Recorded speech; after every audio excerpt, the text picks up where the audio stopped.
நலம் காக்கும் ஸ்டாலின், உங்கள் குடும்பத்தின் நலன் அரசின் பொறுப்பு. சென்னை பட்டினப்பாக்கம் கடற்கரையில் விநாயகர் சிலைகள் கரைக்கப்பட்டு வரும் நிலையில் தன்னார்வலர்கள் கடலில் மாயமாகிறார்களா என்பதை கண்காணிக்கவும், கூட்டத்தை பயன்படுத்தி மர்ம நபர்கள் கடல் மார்க்கமாக ஊடுருவதை தடுக்கவும் கடலோர காவல்படையினர் நவீன படகு மூலம் ரோந்து பணியில் ஈடுபட்டு வருகின்றனர். இதுகுறித்த மேலும் விவரங்களோடு இணைகிறார் செய்தியாளர் ஜெர்ரி. வணக்கம் ஜெர்ரி, விவரங்கள். சுபா, வணக்கம். சென்னையில் பொது இடங்களில் வைக்கப்பட்ட பிள்ளையார் சிலைகளை கரைப்பதற்கு பட்டினப்பாக்கம், சீனிவாசபுரம், திருவான்மியூர், பல்கலை நகர், காசிமேடு மீன்பிடி துறைமுகம், திருவொற்றியூர், பாப்புலர் மேடை ஆகிய 4 கடற்கரை பகுதிகளில் போலீசார் சிலை கரைப்பதற்கான ஏற்பாடுகள் செய்யப்பட்டு இருக்கிறது. விநாயகர் சிலை கரைக்கும் இடங்கள் சுற்றி சுமார் 10 கிலோமீட்டர் சுற்றளவுக்கு எந்தவித வணிக வளாகங்களும் செல்ல அனுமதி இல்லை.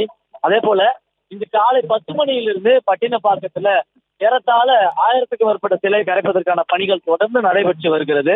கடந்த ஆண்டு காலதாமதம் ஆனதால இந்த ஆண்டு அந்த காலதாமதத்தை குறைப்பதற்காக 2 கூடுதல் கிரேன்கள் கொண்டு இந்த சிலை கரைக்கும் பணி நடைபெற்று வருகிறது.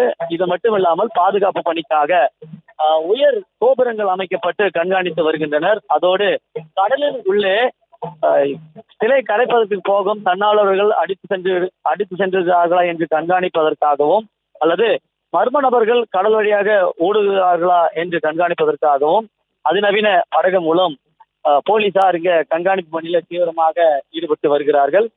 அதாவது காலை 10 மணி அளவுல ஏறத்தாழ 200-300 நபர்கள் இருந்த நிலையில தற்பொழுது ஆயிரக்கணக்கானோர் இந்த மெரினா கடற்கரையை சுற்றி சூழ்ந்து கொண்டிருப்பதால படகு மூலியமாக, இந்த ராட்சத படகு மூலியமாக போலீசார், கடலோர காவல் படையினர் இணைந்து கண்காணிப்பில் ஈடுபட்டு வருகின்றனர். விவரங்களுக்கு நன்றி ஜெர்ரி.